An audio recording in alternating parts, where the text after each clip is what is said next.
Blog Talk Radio. Welcome to Institute for Personal Development, where total consciousness is the new frontier. Kriya Yoga is the union of the individual with the divine. Join us as we explore the practices that initiate this process. Good morning and welcome to the Voice of Yoga, Let's Talk Consciousness. I'm your host, Tony Annie, and with me is Kenny Toy, also known as Swami Jayananda, founder of the Institute for Personal Development, located here in Hampton, New Hampshire. Good morning, Swami. Thanks for joining us today. How are you? I'm doing well, Tony, and thanks for coming in and filling in for Lisa, because she isn't doing so well today. Well, let's get started. I'm thrilled to be here and certainly grateful for the opportunity.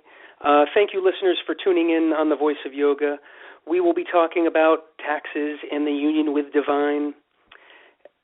As clear as the subject sounds, I am very intrigued with how yoga relates to taxes and our own spiritual connection.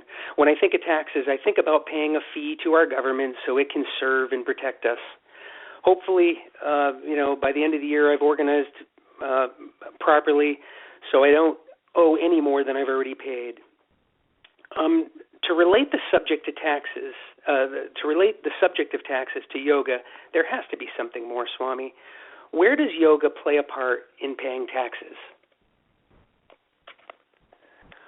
Well, I think the whole thing comes down to what we call balance. You know, that you have to have an integrated life, and that being spiritual doesn't mean that you abandon the physical world. It's kind of like in the Isha Upanishad, they say, to darkness are they doomed who devote themselves only to life in the world, and to greater darkness they who devote themselves only to meditation or to spirit.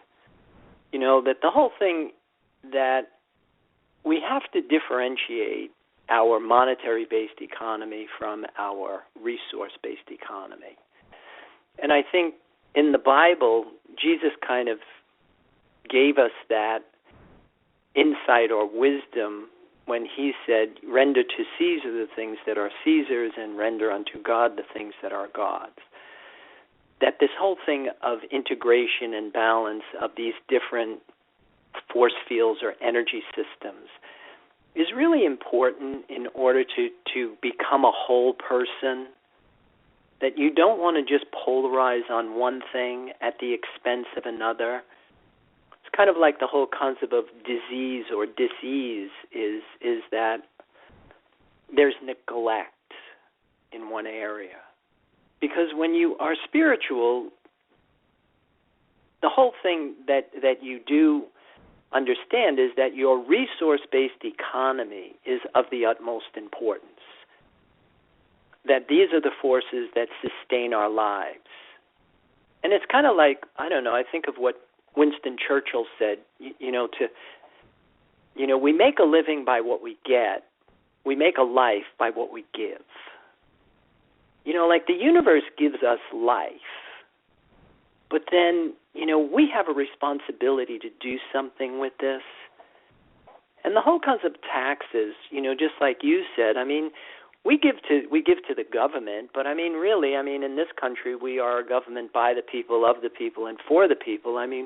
We have a lot to say in what's going to happen with that money. But it's also a way of being connected to a greater whole, contributing to a greater whole, which is a very important part of a spiritual practice. Your spiritual practice makes you independent, but at the same time, it gives you a sense of connectedness to a greater whole, because, with your yoga practice, you do get what we call dharma, duty, this sense of responsibility and accountability, that we're engaged in our lives. We're not just passively expecting the universe to give us whatever we want, whenever we want. that we are proactive and we are creating our reality.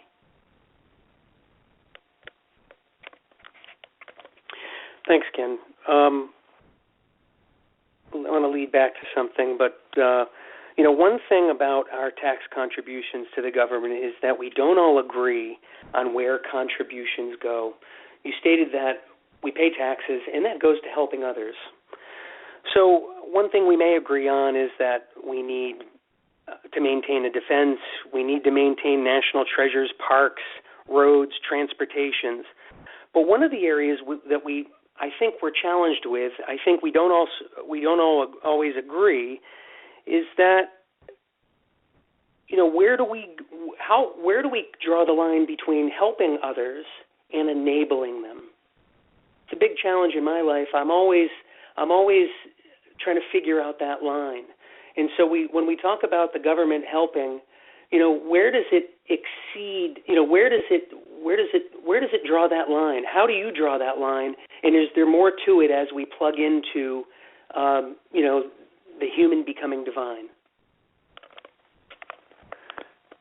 Yeah, I think there is a lot more to it, and like you say, I mean, sometimes there isn't really a simple answer for some of these questions. But I mean, to just have an understanding that there is a distinction between helping and enabling.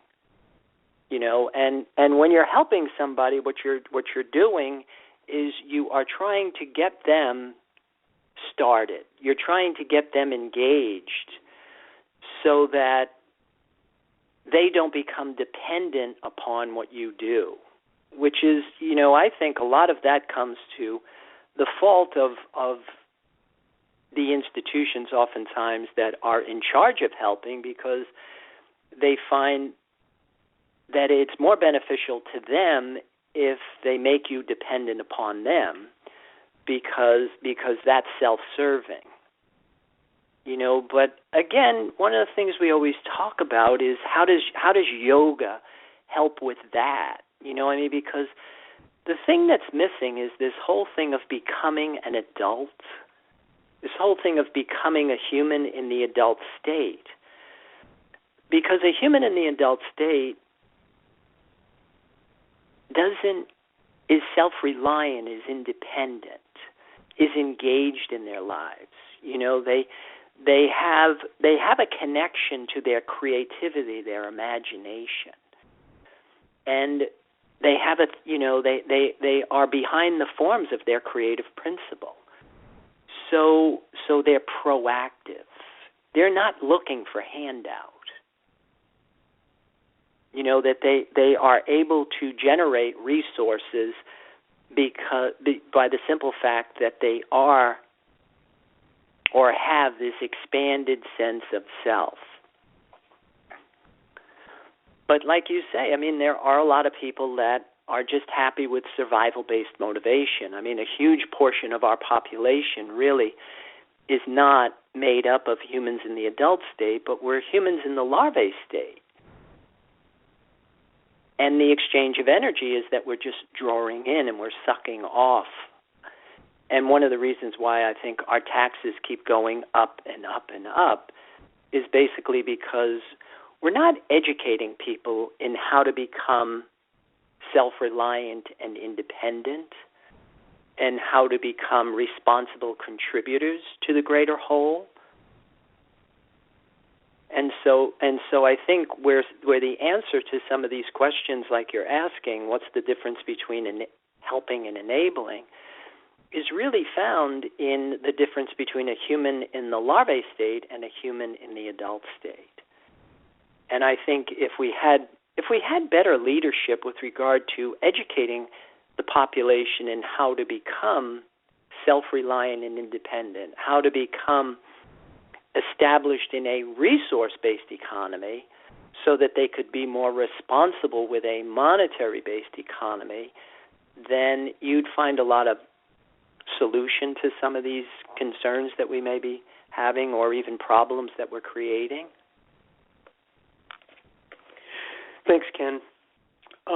In terms of these tax contributions, we've heard you say that how you think is what you become. Well, when you start to look at some of the sentiment out there, the government is ripping me off, I've got to pay all this. And, and some even think like the government is the supreme leader. How do these somewhat common thought patterns affect us? And, what do we need to do to recognize and, even change these thoughts? I've heard you say before, going from the victim to the creator. Can you touch upon that and this overriding thought pattern that makes us think the government is against us, that we're paying too much, we're getting ripped off, that they're the leaders?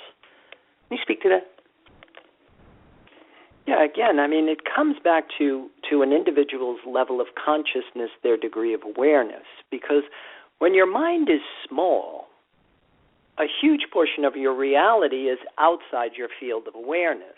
And so from that limited perspective, you do feel like the victim. You feel like everything is happening to you. Now, when matter and mind come together with, the life force, and you impregnate the seed of the mind, and your sense of self starts to transcend the limits of your body, then, of course, you have this expanded sense of self, which changes your perspective. Because from that broader sense of self, now you're the creator of your reality. You're not the victim. So you're not blaming the government. You're recognizing that the government is a reflection of our collective consciousness. And how we fix it is we've got to change our individual level of consciousness. It's like we talk about here. You've got to get the light in your soul. You've got to make this connection to your resource-based economy. And you've got to feel connected to it, and then you start to become this human in the adult state. And then from that broader sense of awareness, you're not the victim anymore, but you are an active creator of your reality. Thanks, Ken. And we keep going back to this shift from a monetary-based economy to a resource-based economy.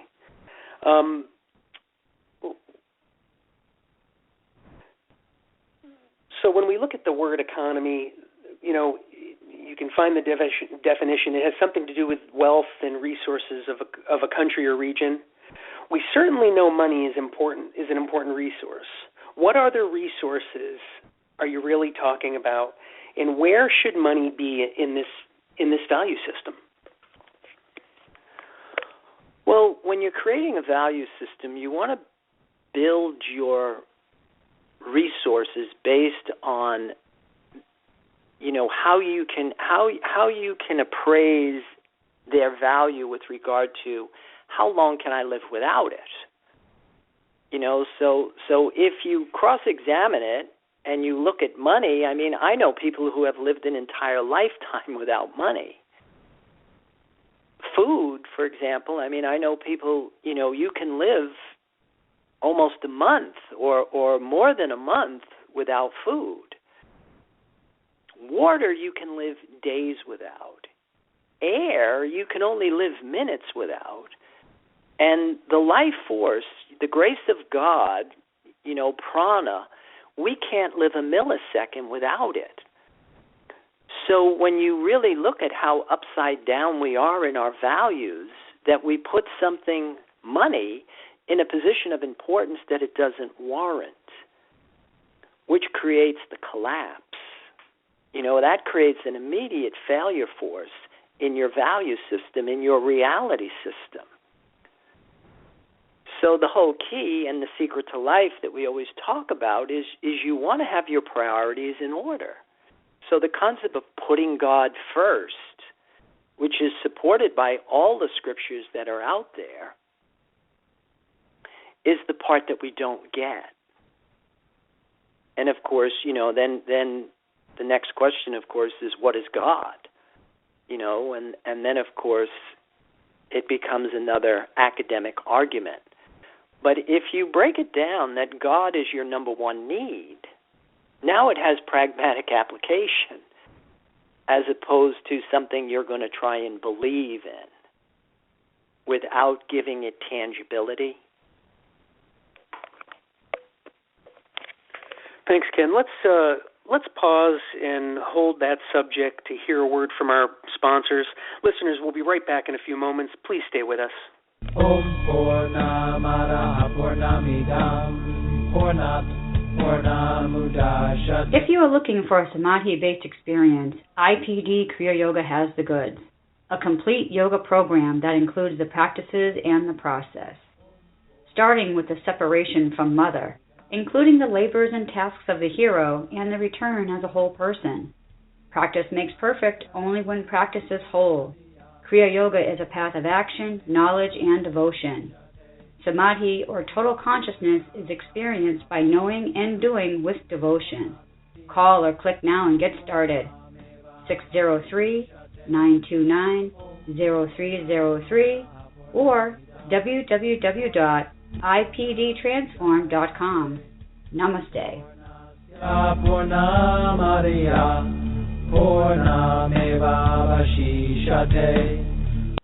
Welcome back. And for those of you just joining us, you are listening to The Voice of Yoga, and we are talking consciousness. We're talking about taxes. We're talking about the difference between a monetary-based economy and a resource-based economy. We are talking about the human in the adult state and what that looks like the next time we open our checkbooks. Ken, you were just talking about the values. Let's segue into the application of that. So, let's see here. As a nation, we're operating in the red. The Federal Reserve is the one place in the states where money can be literally printed. And printing currency is not the solution, because the more currency being printed by the Fed, the less it's worth. Ken, we've got an $18 trillion deficit. We've got 320 million Americans, and you divide that deficit by that many Americans, and you're talking $50,000+ each that we owe. So we're in the red. We're essentially borrowing billions of dollars a year that we don't have. And, how do we stop the spending of money we don't have? What needs to happen? Where's this shift? How do we apply those values to this problem? Well, again, it comes down to the simple fact that we are a population of humans in the larvae state. And the symptoms that we're dealing with are a direct result of the simple fact that we're consumed by greed. And humans in the adult state, however, are virtuous by nature.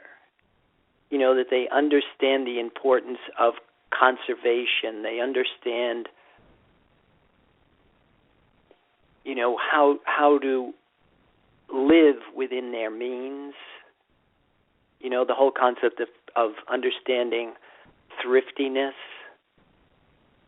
And, how do we fix it? I think again it comes back to what we talk about here. We have to educate people in how to become these humans in the adult state again. It's like we talked last week, the whole concept of becoming the king, becoming this more responsible human being with a sense of purpose to an incarnation.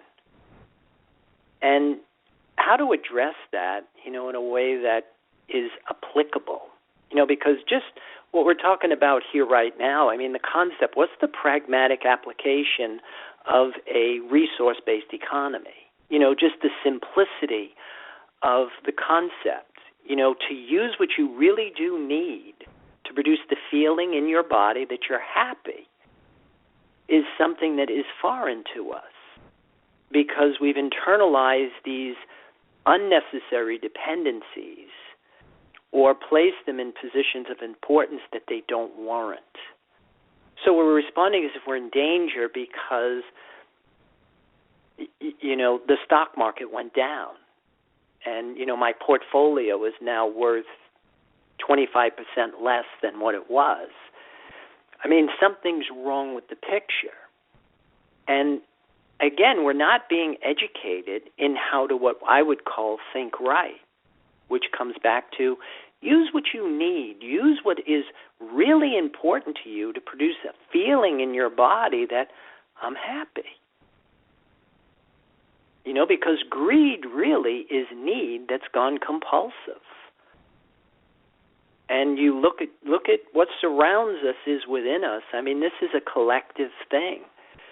But it's going to come back to each and every one of us taking the responsibility for our personal development. The whole concept of getting this light in your soul and going somewhere like, taking our classes, taking our courses, and learning how to get connected to this resource-based economy, and then start to see how this becomes a practical guide for highly effective living. Because, look at all of the problems that spill out. Look at all the stress and look at all the anxiety. Today's April 15th, and some people, I'm sure, are beside themselves because their taxes are due. And maybe some of them, they didn't plan on it, or some people, they're trying to cheat the government, or, whatever it is. But it all comes down to the simple fact that we're not living our lives in harmony with our higher nature, with this part of us that would give us the tools, that would give us the perspective, so that we could live a productive, creative life and contribute willingly.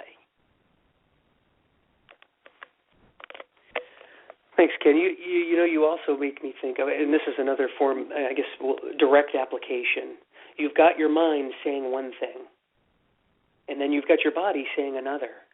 And so I relate it to the human in the adult state being intelligent, mind over matter, and that connection between our physical body, which has needs, and our mind.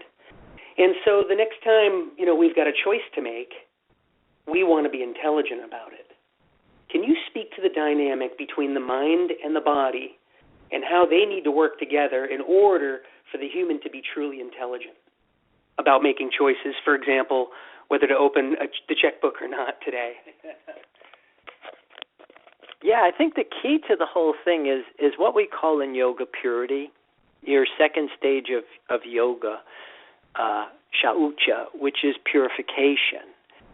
And purification on a physical level is you really have to purge your body of all these unnecessary dependencies. But purity on a mental level is your ability to think, feel, say, and do one and the same thing.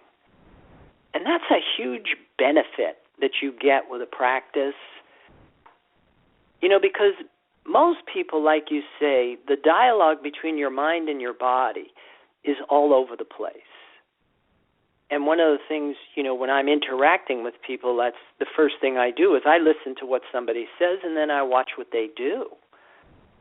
Because the average person says one thing, does something completely different, and feels alien to the two below.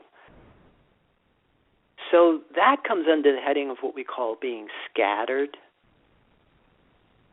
where, purity is your ability to think, feel, say, and do one and the same thing. You have focus. You are concentrated. In order to do that, you have to be introspective, analytical, observant, and reflective. So you have to have a relationship with your body. You have to know, what it is that's going to make your body happy. And that's a big part of the practice of yoga. And the process of yoga is just training your body to use what it really does need to produce the internal feeling that I'm okay. Because we don't come in with that programming. We don't come in with that pattern.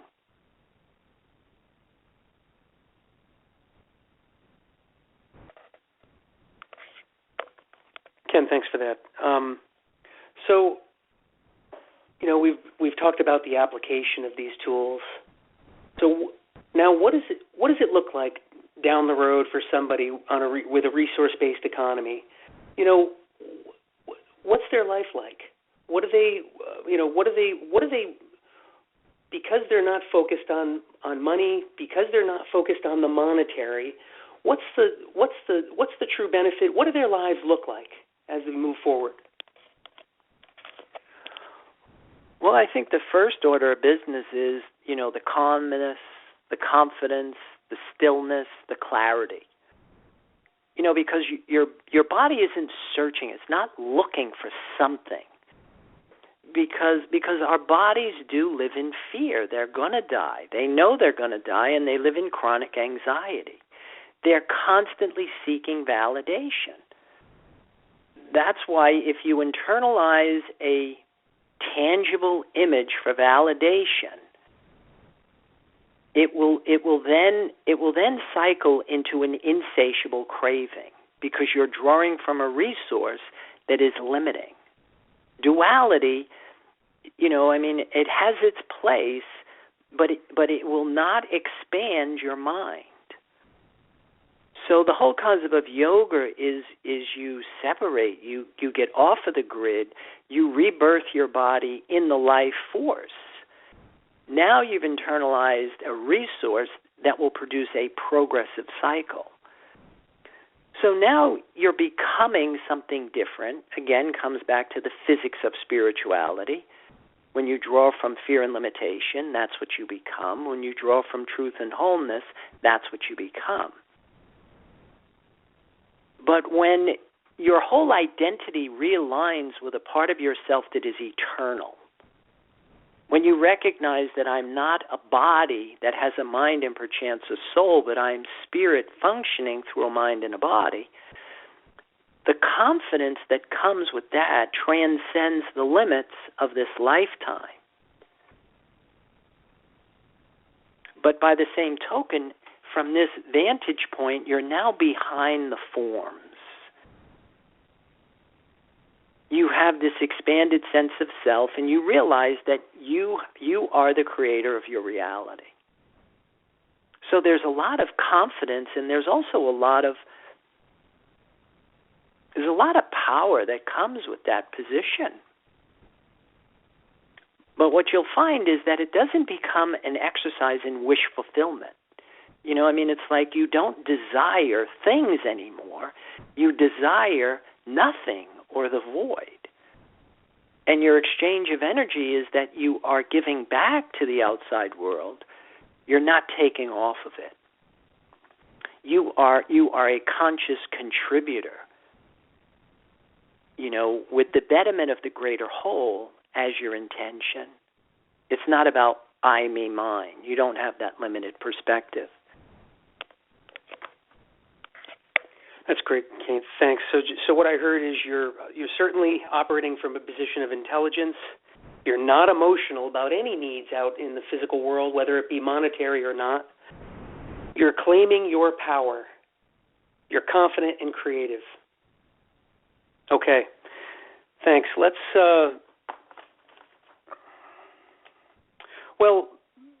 time to close shop today. We thank you for your time. We hope you've learned, as I did, how taxes now relate to yoga, how to become the creator versus the victim, how to see ourselves not only as individuals but a piece in a much larger part. We hope you learned how to change the way you think, and also on a basic level, how you think about the challenging subject of taxes. Thank you again for listening to The Voice of Yoga. This is Tony Annie and Swami Jayananda signing off. Have a wonderful Kriya Yoga kind of day. Namaste. Ken?